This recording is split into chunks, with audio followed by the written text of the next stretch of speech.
오늘 하나님께서 저희들에게 주시는 말씀은요 창세기 12장입니다. 1절에서 9절, 창세기 12장 1절에서 9절까지 말씀 교독으로 읽도록 하겠습니다. 설교 제목은 하나님의 부르심입니다. 아브라함을 부르시는 그 하나님을 생각하시면서 우리 1절부터 교독으로 읽도록 하겠습니다. 여호와께서 아브라함에게 이르시되 너는 너의 고향과 친척과 아버지의 집을 떠나 내가 내게 보여줄 땅으로 가라.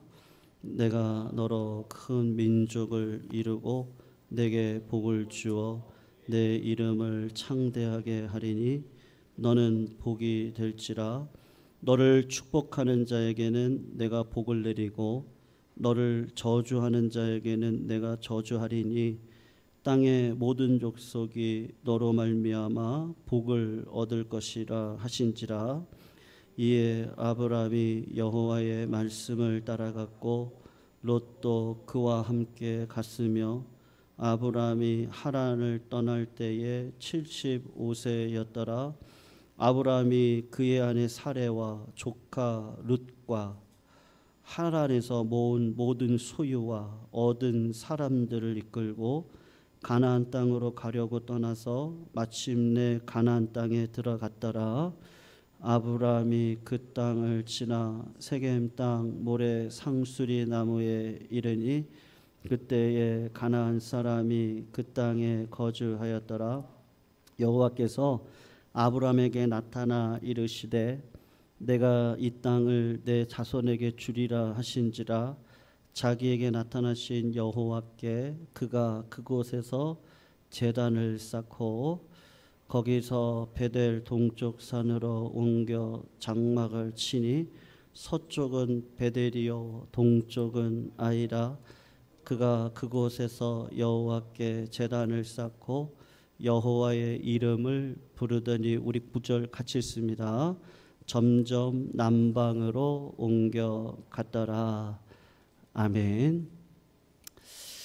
오늘부터 아브라함의 생애에 대해서 좀 말씀의 은혜를 나누려고 하는데요. 창세기는 총 50장으로 되어져 있거든요. 그런데 구분을 어떻게 하시느냐 되면요, 1장부터 11장까지 이것은 그 가정, 그리고 죄가 어떻게 기원되어졌는지, 그리고 창조의 역사가 어떻게 이루어지는지, 그런 것들에 대한 내용이 등장을 합니다. 그래서 하나님께서 전 인류를 대상으로 구원을 베푸시려고, 예를 들면 노아와 같은 자들을 통해 방주를 만들고 인류를 구원하기 위한 하나님의 계획을 세우는데, 여러분, 인간이 어떻게 하죠? 바벨탑을 세웁니다. 그 바벨탑 사건 이후에 하나님께서 12장부터는 구원의 방식을 획기적으로 바꾸어 가시는데 한 사람을 부르십니다. 그 한 사람을 통해서 한 민족을 만드시고 그 민족의 대표자가 되는 예수 그리스도를 통해 구원의 역사를 이루어가기 위해서 창세기에서 지금 예수의 시가 어떻게 시작되어지는지에 대한 본문이, 오늘 본문의 시작, 굉장히 획기적인 본문이다 말할 수가 있습니다. 여러분, 하나님께서 여러분들을 부르실 때, 저를 부르실 때 어떻게 부르시죠? 한번 생각해 보세요. 어떻게 부르세요? 하나님이 말씀으로 우리를 부르시거든요. 아브라함에게 하나님이 말씀으로 찾아오셨습니다. 그러니까는 우리가 믿는 하나님은 어떤 하나님이에요? 말씀하시는 하나님이십니다. 근데 하나님께서 우리를 부르실 때 어떤 말씀을 처음에 주시느냐 하면 떠나라는 말씀을, 부르심의 첫 번째 요건이 떠나라는 거예요. 아브라함이 하나님의 말씀을 따라서 고향과 친척과 아버지의 집을 떠납니다.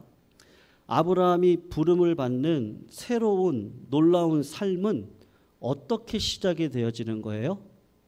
여러분, 말씀하시는 하나님을 따라서 떠나야 됩니다. 이 부르심은 떠남이에요. 그걸 예수 그리스도가 오셔서 하나님의 나라를 선포하실 때 그 떠나라는 얘기를 뭐라고 말씀하셨느냐 하면 마가복음 1장에 보면 회개하라 천국이 가까웠다. 그렇게 이야기를 한단 말이에요. 그 하나님의 나라를 위해서 내가 기존에 익숙했던 방식, 육신으로 살아가면서 내가 가지고 있었던 수많은 생각들을 떠나보내야지만 하나님의 기업을 이어받으면서 살아갈 수 있단 말이에요. 그러니까 떠나라고 하나님은 말씀을 하시는데 말씀이신 예수 그리스도가 오셔서 하시는 이야기가 뭐예요? 떠나라는 말은 회개하라는 말과 똑같은 말이란 말이에요. 니고데모가 찾아왔어요. 밤에 찾아왔거든요. 남들의 눈을 피해서 니고데모가 예수 그리스도를 찾아왔을 때 내가 어떻게 거듭날 수 있습니까? 그랬더니 예수님이 뭐라고 얘기하죠? 예? 하나님의 성령이 아니고서는 네가 거듭날 수 없다라고 이야기를 하신단 말이에요. 여러분, 하나님께서 우리를 부르실 때 첫 번째 조건이 뭐냐? 아브라함에게 고향과 친척과 아버지의 집, 그 당시 삶의 전부이지 않았겠습니까?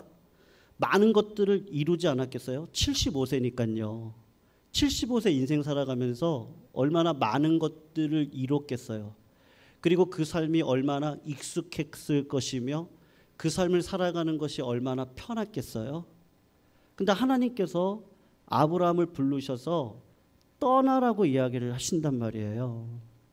그러면서 여러분, 하나님이 두 번째 조건이 있거든요. 떠나라고 하실 때 그냥 떠나라고 하시는 것이 아니라 더 나은 약속을 주시는 거예요. 여러분, 하나님은 반드시 약속을 주시거든요. 그게 사명인데 오늘 3절을 보면 뭐라고 이야기를 합니까? 너를 축복하는 자에게 내가 복을 내리고 너를 저주하는 자에게 내가 저주하리니 땅의 모든 족속이 너로 말미암아 복을 얻을 것이다. 그렇게 이야기를 한단 말입니다. 여러분, 이건 어떤 면에서 이스라엘 백성들이 자칫 잘못 이해를 했기 때문에 선민의식을 갖고 나는 복을 받았고 저 창녀나 세리는 복을 받지 못했다. 하나님, 내가 저 창녀와 같지 않음을 감사합니다. 이렇게 착각을 일으킬 수 있는 본문이란 말이죠. 근데 이 본문은 사실은 두 가지 의미를 가지고 있습니다. 1차적으로는 아브라함과 아브라함의 후손이신 예수를 사람들이 어떻게 대하는가 하는 것이 복의 모든 사화를 좌우하는 거예요. 그러니까 너를 축복하는 자에게 내가 복을 내리고 너를 저주하는 자에게 내가 저주를 내리겠다라는 말은요, 아브라함이라고 하는 그 겨자씨만한 그 씨앗에다가 누구를 담아 놓은 거예요? 앞으로 예수 그리스도가 오실 거란 말이에요. 그 예수 그리스도가 이 땅 가운데 오셨는데도 불구하고 바리새인들처럼 예수를 저주하고 죽이려고 하면 그들은 어떻게 되는 거예요? 저주받은 인생이 된단 말이죠.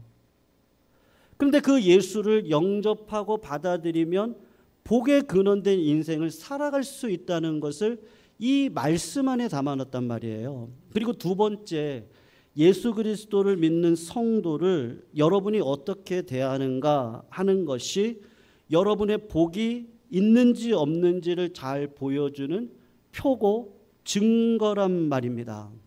여러분, 새벽에 열왕기하를 살피고 있었거든요. 아합 왕은 있습니다. 아합 왕이 있어요. 여러분, 아합은 바알과 아세라를 선지는 왕, 선지자, 바알과 아세라를 섬기는 왕이에요. 근데 이 사람의 특징은 뭐예요? 성도님들, 내가 복받은 인생이다. 그 복을 받은 사람들의 특징이 제가 뭐라고 말씀드렸어요? 관계 속에서 보면 된다니까요. 하나님과의 관계가 올바른 사람은 그 복을 가지고 어떤 관계 안에서 그 복을 표출하겠어요? 이웃을 내 몸과 같이 사랑하는 관계 속에서 하나님의 복을 흘려보내게 되어져 있단 말이에요. 그러니까 오늘 이 본문은 아합 왕은요, 하나님께 많은 복을 받았어요. 그런데 그 욕심이 어디까지 치밀어 올랐어요? 나봇의 포도원을 빼앗아가는 그 자리까지 갔단 말이에요. 이웃과의 관계에서 하나님이 주신 왕권을 제대로 사용하지 못한단 말이에요. 여러분, 겉으로는 정치가 부요했어요. 물질이 부요했어요. 근데 그 삶은 어떤 삶이에요? 복받은 삶이 아니란 말이에요. 그런데 그 동일한 시대에 수넴 여인이라는 여인이 있었어요. 이 여인은 하나님을 사랑하는 자예요. 그런데 하나님의 선지자 엘리사가 하나님의 사역을 하겠다고 왔다 갔다 합니다. 근데 수넴 여인이 하는 행위가 뭐예요? 하나님을 진짜 경외하는 자니까 하나님의 종이 왔다 갔다 지나가는데요. 여러분, 타인을 위해서 헌신하는 사람이 그 사람에게만 잘해주겠어요? 예. 어떤 분이 이 섬김의 은사가 있는데 여러분 저한테만 잘해주시겠어요? 저한테 잘해주시는 분은요 다른 분한테도 잘해주세요. 네. 그리고 기억도 안 하세요. 네. 수넴 여인이 뭐 복을 받으려고 그랬겠어요? 그냥 삶의 태도가 그런 거예요. 하나님 앞에 받은 은혜가 굉장히 커요. 그러니까 주의 종이 지나가니까 야 피곤하겠다. 남편한테 이야기를 하는 거예요. 여보, 저 주의 종 엘리사가 지나가는데 우리가 쉴 곳을 하나 마련합시다. 그리고 말씀을 연구하는 자니까 책상도 마련합시다. 오다 가다 피곤하니 침대도 하나 마련해 둘까요? 그랬단 말이에요. 그 열왕기하가 비교를 하고 있는 거예요. 여러분, 복의 근원된 자의 특징이 뭐라는 거예요? 너를 축복하는 자를 내가 축복하고 너를 저주하는 자를 내가 저주하리라. 예수 그리스도 1차적으로, 2차적으로는 교회 안에 또 세상을 향한 성도들을 향한 나의 믿음의 태도, 하나님을 사랑하면 예수님 사랑하죠. 예수님을 사랑하는 자가 어떻게 이웃을 사랑하지 않고 살아갈 수 있겠어요? 그러니까는 아브라함을 향해서 그 복의 근원이 내가 되게 해줄 것이라고 하는 약속을 지금 3절 말씀에 심어줬단 말입니다. 근데 여러분, 오늘 아브라함이 그 말씀에 순종해서 믿음의 길을 걸어가는데, 여러분 믿음의 길을 걸어갈 때는 반드시 어떤 행동이 드러나게 되어져 있어요? 구체적인 행동이 드러나게 되어져 있거든요. 여러분 4절을 한번 보세요. 좀 의미심장하게 보셔야 되는데, 이에 아브라함이 누구의 뭐를 따라갔다고 얘기하고 있어요? 4절을 보시면요, 여호와의 말씀을 따라갔습니다. 여호와의 말씀을 따라갔다는 게 구체적으로 어떤 행동으로 드러나고 있습니까? 5절을 보시면 뭐라고 얘기가 나오죠? 아브라함이 구체적으로 어떻게 해요? 그의 아내 사레와 조카 롯과 하란에서 모은 모든 소유와 얻은 사람들을 이끌고 가나안 땅으로 가려고 떠나서 마침내 어디로 들어가는 거예요? 가나안 땅으로 들어갔다. 그렇게 이야기를 하고 있단 말이에요. 하나님께서 말씀으로 떠나라고 아브라함을 부르시고, 아브라함은 하나님의 말씀을 받아서 구체적인 행동으로 모든 가산을 다 모아가지고 가나안 땅으로 들어갔단 말이죠. 그리고 구체적인 행동으로 어떻게 하고 있습니까? 6절을 한번 보세요. 뭐라고 얘기가 나와요? 아브라함이 그 땅을 지나 세겜 땅 모래 상수리 나무에 이르니 그때에 가나안 사람이 그 땅에 거주하였다. 이렇게 얘기하고 있죠. 세겜으로 내려간 거예요. 그리고 8절을 보시면 세겜 땅에서 어디로 가고 있습니까? 구체적인 행동이 어디로 가고 있어요? 베델 동쪽 산으로 옮겨 장막을 쳤어요. 그러니까 서쪽은 베델이고 동쪽은 아이인데 그가 그곳에서 여호와께 제단을 쌓고 여호와의 이름을 불렀어요. 그리고 구체적인 행동이 마지막 구절을 가니까 어디로 갑니까? 구체적으로 어떻게 해요? 남방으로 가고 있단 말이죠. 주 안에 사랑하는 여러분, 이 순종하는 과정을 한번 보세요. 하나님께서 떠나라고 부르셨을 때 그의 나이가 몇 세예요? 75세예요. 가업은 번창했을 것이고 삶의 모든 자리는 확실하게 닦여졌을 거예요. 그런데 그 모든 것이 확실하게 보장된 땅을 떠나서 가는데 거리가 몇 킬로냐면요, 800킬로예요. 여러분, 우리나라 금수강산 뭐라 그러죠? 삼천리 금수강산이라고 그러죠. 북쪽 끝에서 남쪽 끝을 재보면 길이가 얼마예요? 3천리예요. 서울에서 부산까지가 몇 킬로예요? 400킬로예요. 그러니까 우리나라가 시리즈에서 부산까지가 한 몇 킬로 되겠어요? 대략 3천리면요 한 800킬로가 되는 거예요. 그러니까 저기 시리즈에서 여기 부산까지 실제로 하나님의 말씀에 순종해서 떠나가는 행위를 하고 있단 말입니다. 여러분, 그 당시 사회 안에서 상당히 쉽지 않은 순종을 지금 아브라함이 하고 있단 말이죠. 여러분, 그것을 어떻게 할 수 있냐면 5절을 한번 보세요. 5절을 보시면 이런 얘기가 있거든요. 아브라함이 그의 아내 사레와 조카 롯과 하란에서 모은 모든 소유와 얻은 사람들을 이끌고 가나안 땅에 가려고 떠나서, 그 다음에 나오는 단어가 뭐예요? 마침내라는 단어가 들어가 있단 말이죠. 여러분, 이 마침내라고 썼습니다.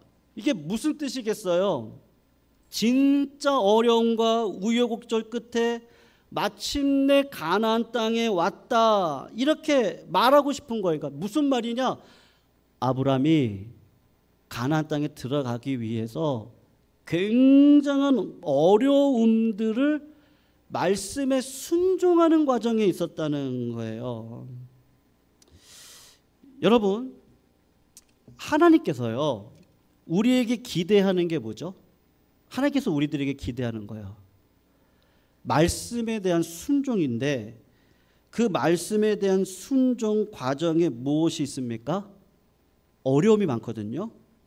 심지어 어떻습니까? 그 땅에 왔는데 어떤 일이 벌어집니까? 여러분, 하나님께서 주신 땅이잖아요, 가나안 땅. 그럼 하나님이 그 땅에 도착했으면 어떻게 하는 게 맞아요? 땅을 주시는 게 맞죠. 그런데 6절을 보면 여러분, 아브라함이 그 땅을 지나 세겜 땅 모래 상수리 나무 아래에 이르니 그때에 그 땅에 누가 거주하고 있다고요? 네, 아이러니하게도요, 가나안 사람들이 그 땅에 거주하고 있는 거예요. 성도님들, 아브라함의 입장에서 생각해 보세요. 주님이 떠나라고 해서 떠났습니다. 여러분, 내 재산, 내가 이루었던 그 고향, 여러분 고향은 많은 사람들을 알고 있잖아요. 내가 무슨 사업을 하더라도 사람들을 알고 있기 때문에 그 사람들과 함께 사업을 한다면 굉장히 쉽게 런칭할 수 있을 거예요.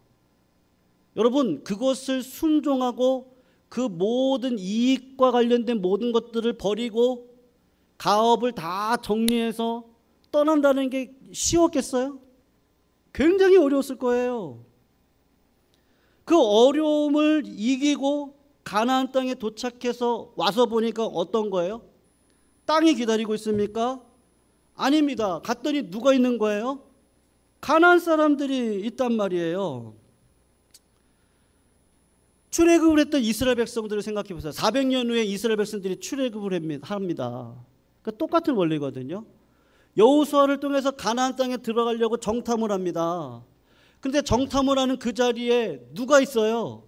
가나안의 거대한 족속들이 있었단 말입니다. 이스라엘 백성들이 그 족속들을 보고 나는 뭐와 같다고 그래요? 메뚜기와 같다. 장대한 족속들이 거하고 있었어요.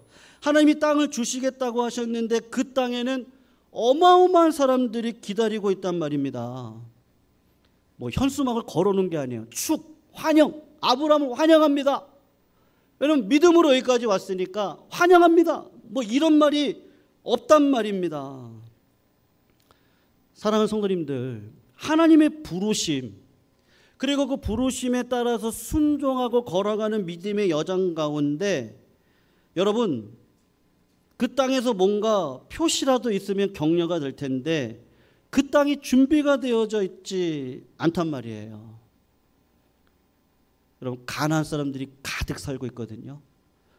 그래서 6절을 보면 아브라함이 그 땅을 지나 어디 땅에 이르러요? 세겜에 이르죠. 거기 보니까 가나안 사람들이 많은 거예요. 그래서 8절을 보면 어디로 이사를 가는 거예요? 베델로 가는 거예요. 그리고 9절을 보면 어디로 가요?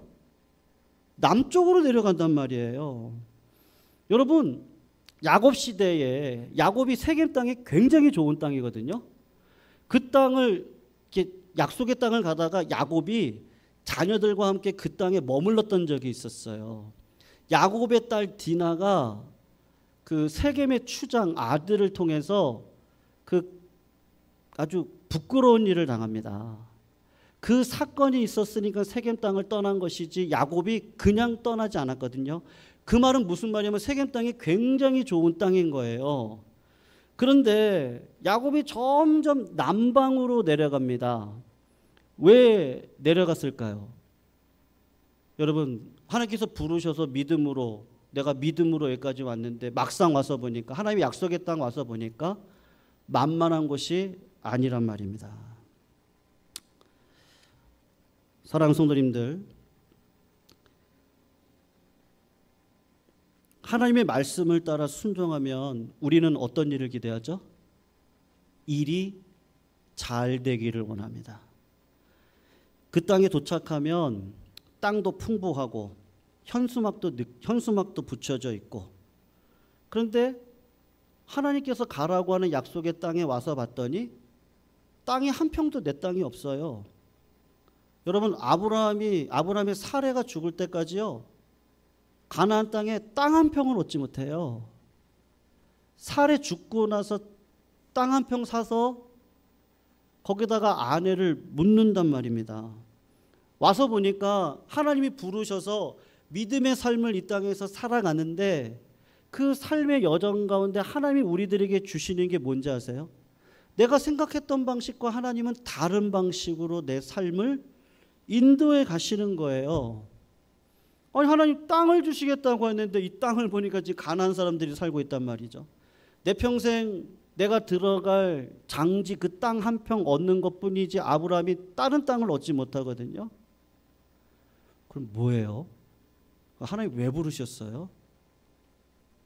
근데 참 신기하죠.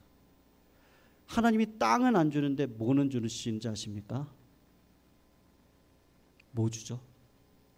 말씀을 주세요. 7절을 보세요. 그 땅에 도착했을 때 사실은 실망이 굉장히 많이 됐어요. 근데 하나님이 나타나셔서 믿음 잃어버릴까 봐 7절에 뭐라고 얘기하시죠? 여호와께서 아브라함에게 나타나 이르시되 내가 이 땅을 내 자손에게 주리라 하신지라. 자기에게 나타나신 여호와께 그가 그곳에서 제단을 쌓았다. 그렇게 이야기를 하십니다. 여러분 하나님께서 내가 기대했던 그 땅을 주시는 게 아니고 또 다른 약속을 주십니다. 즉 그 땅에 대한 약속을 다시 한번 확실하게 상기시켜 주시는 거예요. 우리의 체질, 우리가 어떻게 느낄까를 다 아시고 내가 믿음이 떨어질 것까지도 하나님은 다 아시고 하나님이 그 믿음이 떨어질 것 같은 그 즈음에 하나님이 뭐를 주세요? 말씀을 주신다니까요. 하나님 왜 그렇게 하시죠? 성도님들 왜 그렇게 하세요?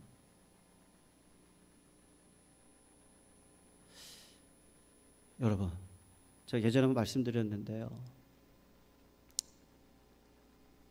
제가 섬겼던 교회 청년 하나가 집이 가난했거든요. 근데 대학 들어가서 스포츠카 하나를 사고 싶은 거예요. 네.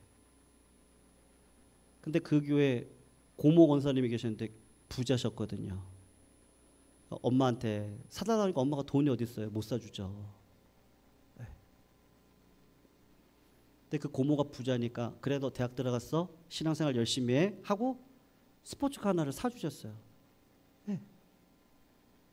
근데 얘가 그거를 몰고 강변북로를 나갔다가 이렇게 차를 그 차선 변경을 이렇게 했는데 트레일러가 그 옆에 딱 서 있던 거예요. 그래서 그 트레일러 밑으로 그냥 차가 그냥 확 들어가서 죽었어요.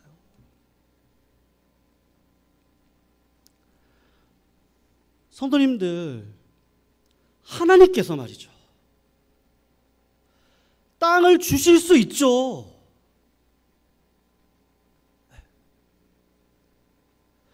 지금도 내가 기도하는 사업의 문을 열어주실 수 있죠. 하나님, 내 삶에 왜 이렇게 어려움만 찾아와요? 하나님, 나를 부르셨잖아요. 말씀해 주셨잖아요. 하나님께서 원하시는 그 자리에 제가 갔잖아요. 순종했잖아요. 하나님, 기도하라고 해서 기도했잖아요. 하나님께서 내 마음 가운데 성령 주셔서 말씀 붙들고 이 자리까지 왔잖아요. 근데 가난한 사람들이 우글우글 하는 거예요. 아니, 하나님 나한테 그 땅 가라고 하셨는데, 그리고 하나님 뭐만 주세요? 말씀만 주세요. 하나님의 말씀은 살았고 운동력이 있어서 좌우에 날선 어떤 것보다 예리하여 혼과 영과 관절과 골수를 찔러 쪼개기까지 하는 그 말씀만 주시는 거예요. 왜요? 우리의 체질을 아시거든요. 체질을. 여러분, 내가 원하는 거 지금 다 주시면요, 아까 얘기했던 그 청년처럼요, 그것 가지고 세상을 향해서 달려가다가 언제 마귀가 쳐놓은 덫에 걸려서 죽을 줄 모르는 거예요. 하나님의 사랑하는 자녀가, 하나님께서 원하시는 것은 그 하나님의 자녀됨, 그 하나님의 자녀됨의 그 믿음의 그 품격이 있는 신앙생활. 여러분, 바람이 불어도 나무가 자랄 수 있는 이유는 뭐예요? 바람이 불어야 뿌리가 밑으로 내려가죠. 바람이 안 불면 뿌리는 밑으로 내려가는 법이 없어요. 그 바람이 불어줘야 내가 성장할 수 있거든요. 그러니까 하나님이 아브라함의 땅 그냥 주실 수 있죠. 하나님의 생각과 우리의 생각은 굉장히 달라요. 여러분, 이 땅 언제 줘요? 430년 후에 줍니다. 네. 430년 후에 준 이 땅이 어떻게 돼요? 그 연수만큼의 더 지나가고 난 다음에 이스라엘 백성들은 쫓겨나요. 여러분, 왜 아브라함은 믿음의 조상이라고 불러요? 아브라함은요, 하나님의 그 마음을 배워가는 거예요. 네.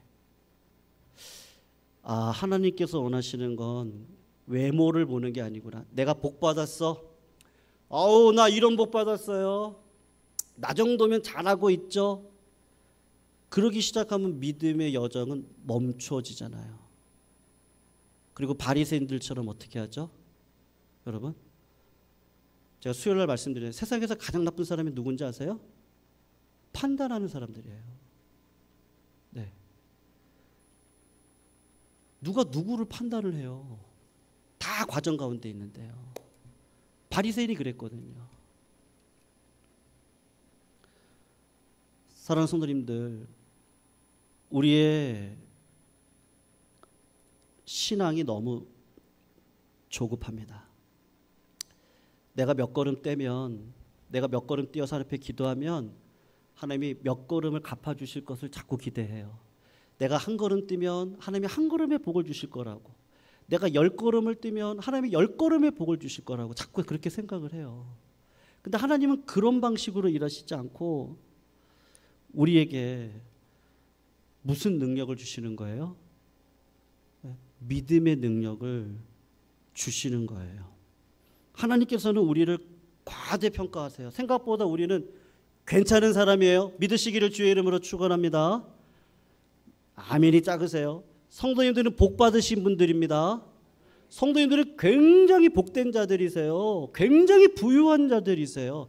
하나님은 그 자리까지 우리를 불러가시려고 부르시고 떠나게 하시고 순종의 자리에서 몸부림치게 하시고 그러면서도 하나님의 하나님 되심을 경험하지 못하게 하시고 그런 갈등 속에서 하나님이 우리들의 마음 가운데 뭐를 심어주시는 거예요?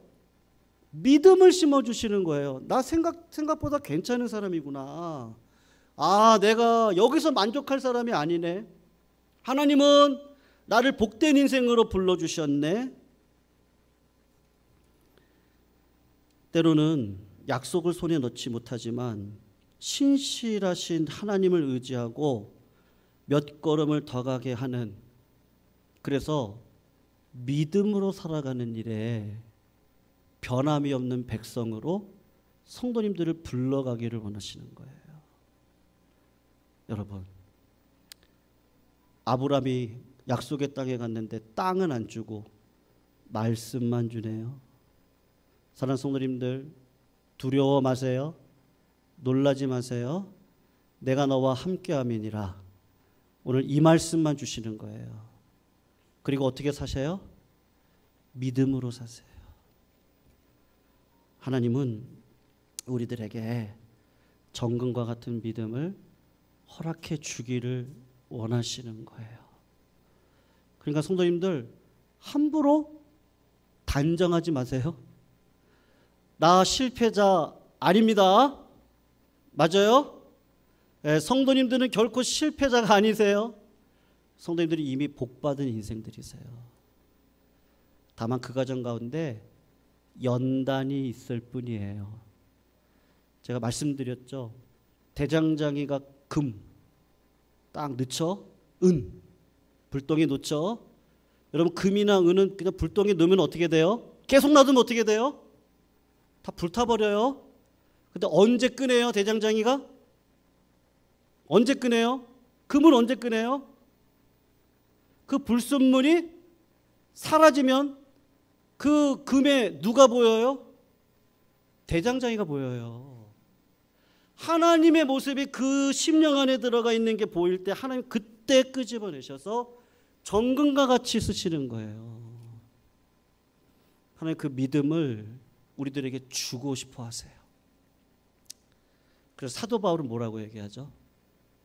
내가 선한 싸움을 싸우고 달려갈 길을 마치고 뭐를 지켰다 그래요? 믿음을 지켰나니. 의의 면류관이 예비되어져 있습니다.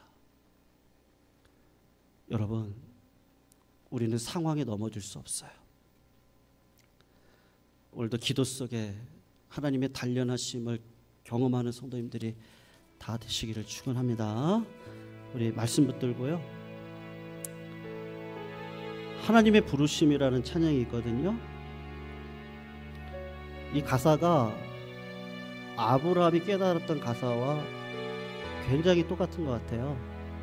우리 두 곡을 같이 부를 건데, 성도님들 삶 속에 어떤 어려움이 있다 할지라도요, 그건 나를 실패자로 단정짓는 사건은 절대 아닙니다. 하나님이 나를 복 주시기 위한 수단일 뿐이에요. 믿으시죠? 그 수단을 믿음으로 이겨가시자고요. 그럼 하나님이 나를 부르심에 후회가 없는 복된 인생으로 나를 이끌어 가실 줄 믿습니다. 우리 그런 마음으로 같이 한번 찬양할게요.